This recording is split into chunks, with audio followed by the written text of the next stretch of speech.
العلم هو النور الهادي والمفتاح لكل الخير من يريد الله به خيرا.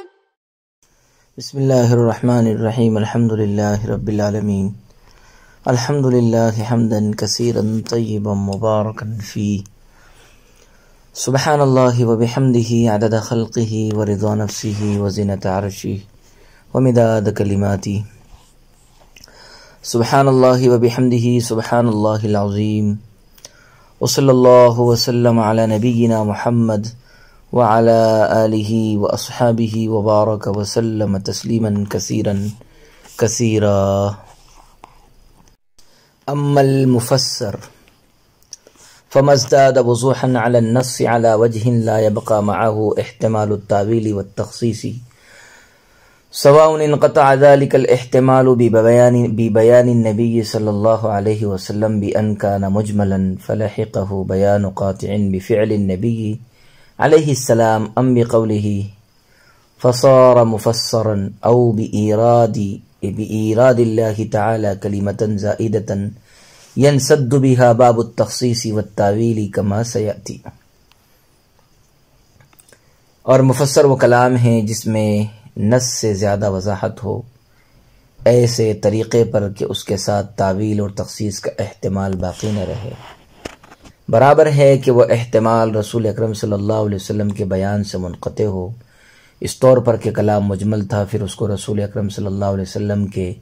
فعل یا قول سے کوئی قطعی بیان لاحق ہو گیا، پس وہ کلام مفسر ہو گیا. یا وہ احتمال اللہ تعالیٰ کے کسی ایسے کلمہ زائدہ کے لانے سے منقطع ہو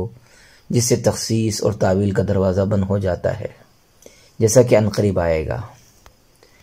عزیز طلبہ اکرام، مفسر کی تعریف کرتے ہوئے مصنف نے فرمایا کہ مفسر وہ کلام ہے جس میں نص سے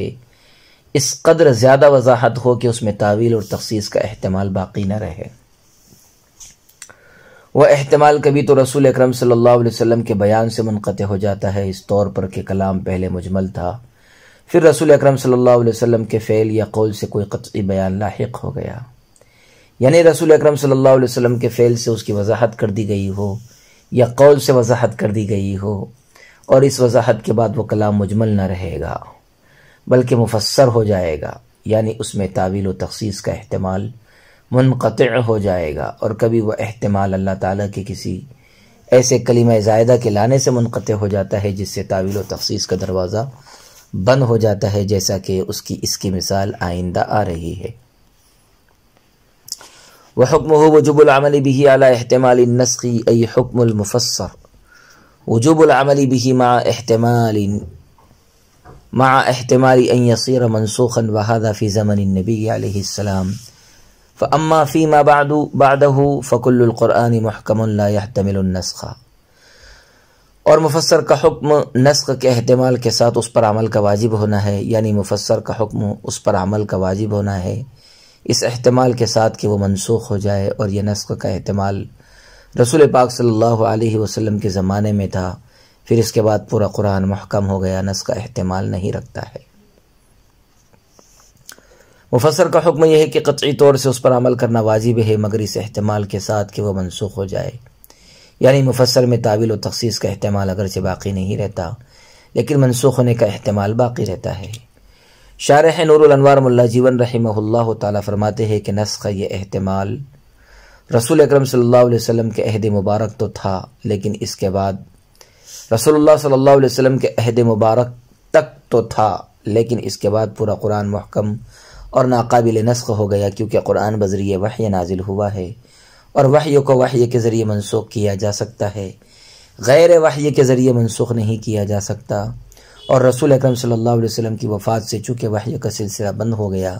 اس لیے آپ کی وفات کے بعد منسوخ ہونے کا احتمال بھی باقی نہیں رہے گا.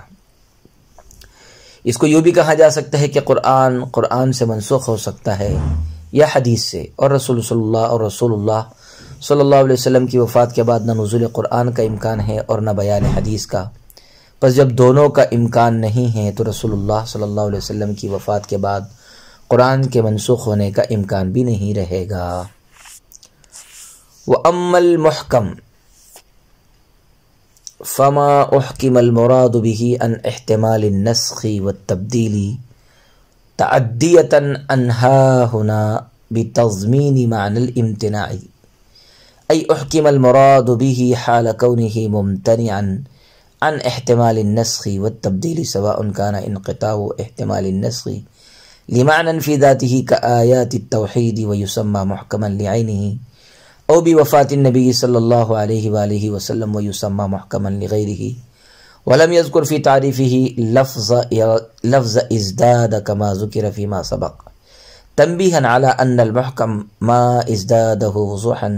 على المفسر بشيء وإنما ازداد عليه بقوة فيه وهو عدم احتمال النسخ، فمراتب الظہور قد تمت علی المفسر۔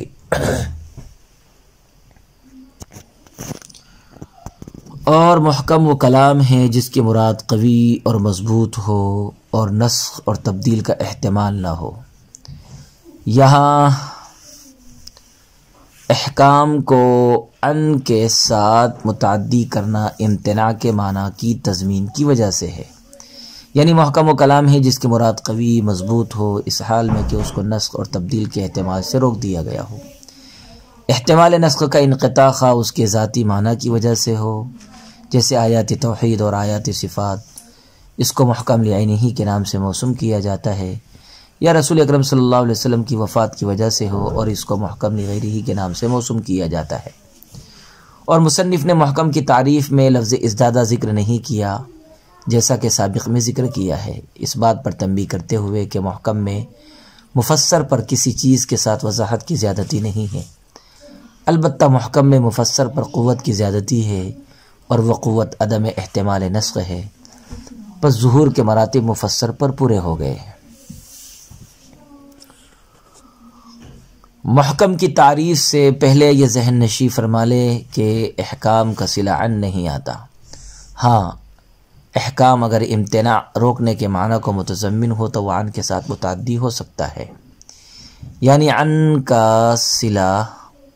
ذکر کیا جا سکتا ہے، بس یہاں بھی چونکہ احکام عن کے ساتھ متعدی ہے اس لیے یہ امتناع کے معنی کو متضمن ہوگا، اور محکم کی تعریف یہ ہوگی محکم وہ کلام ہیں جس کی مراد اور مطلب نہایت قوی اور مضبوط ہو اور اس میں نسخ اور تبدیل کا احتمال ہرگز نہ ہو، یعنی نسخ اور تبدیل کے احتمال سے اس کلام کو روک دیا گیا ہو۔ پھر احتمال نسخ کے منقطع ہونے کی دو صورتیں ہیں، نمبر ایک یہ کہ اس کلام کے ذاتی معنی کی وجہ سے نسخ کا احتمال منقطع ہو گیا ہو، جیسے توحید اور صفات کی آیات، اس لیے کہ توحید باری اور صفات باری ایسی چیزیں ہیں جو کبھی نہ منسوخ ہوئی اور نہ ہوگی، لہذا ان پر دلالت کرنے والا کلام اس ذاتی معنی کی وجہ سے منسوخ ہونے کا احتمال نہیں رکھے گا۔ دوسرے کہ رسول اکرم صلی اللہ علیہ وسلم کی وفات کی وجہ سے نسخ کا احتمال منقطع ہو گیا ہو، کیونکہ قرآن سے منسوخ ہو سکتا ہے یا حدیث رسول سے، اور آپ صلی اللہ علیہ وسلم کی وفات کے بعد نہ نزول قرآن ہے نہ حدوث حدیث ہے، یعنی آپ کی وفات کے بعد نہ قرآن کے نازل ہونے کا امکان ہے اور نہ آپ کی حدیث بیان کرنے کا امکان ہے، اور نہ آپ کے حدیث بیان کرنے کا امکان ہے، پس جب دونوں امکان نہیں ہیں تو قرآن کے منسوخ ہونے کا امکان بھی نہ ہوگا۔ بہرحال رسول اللہ صلی اللہ علیہ وسلم کی وفات کی وجہ سے بھی نسخ کا احتمال منقطع ہو گیا ہے۔ پہلی صورت میں محکم کو محکم لعینہ کہا جاتا ہے اور دوسری صورت میں محکم لغیرہ کہا جاتا ہے۔ صاحب نور العنوان مولا جیون رحمہ اللہ تعالی نے فرمایا کہ مصنف منار نے جس طرح نص اور مفسر کی تعریف میں لفظ ازدادہ ذکر کیا ہے، محکم کی تعریف میں ذکر نہیں کیا ہے، حالانکہ صاحب توضیح وغیرہ دوسرے حضرات نے محکم کی تعریف میں لفظ ازدادہ ذکر کیا ہے۔ وجہ اس کی یہ ہے کہ ظاہر کے مقابلے میں نص کے اندر وضاحت چونکہ زیادہ ہوتی ہے، اس لیے نص کی تعریف میں فمزداد وضوحا علی الظاہر کہا گیا، اور نص کی بنسبت مفسر میں وضاحت زیادہ ہوتی ہے، اس لیے مفسر کی تعریف میں فمزداد وضوحا علی النص کہا گیا۔ لیکن محکم کے اندر مفسر کی بنسبت چونکہ زیادہ وضاحت نہیں ہوتی بلکہ ظہور اور وضاحت کے مراتب مفسر پر تمام ہو جاتے ہیں، اس لیے محکم کی تعریف کے موقع پر ازدادہ کا لفظ ذکر نہیں کیا گیا۔ البتہ مفسر کے مقابلے میں محکم زیادہ قوی ہوتا ہے، اس لیے کہ مفسر نسخ کا احتمال رکھتا ہے اور محکم نسخ کا احتمال نہیں رکھتا ہے۔ اور یہ بات ظاہر ہے کہ جو کلام نسخ کا احتمال نہ رکھتا ہو وہ زیادہ قوی ہوتا ہے بنسبت اس کلام کے جو نسخ کا احتمال رکھتا ہو۔ وحکمہ وجوب العمل به من غیر احتمال لا احتمال التاویل والتخصیص ولا احتمال النسخ فهو اتم القطعیات فی افادۃ الیقین، اور محکم کا حکم بغیر کسی احتمال کے اس پر عمل کا واجب ہونا ہے،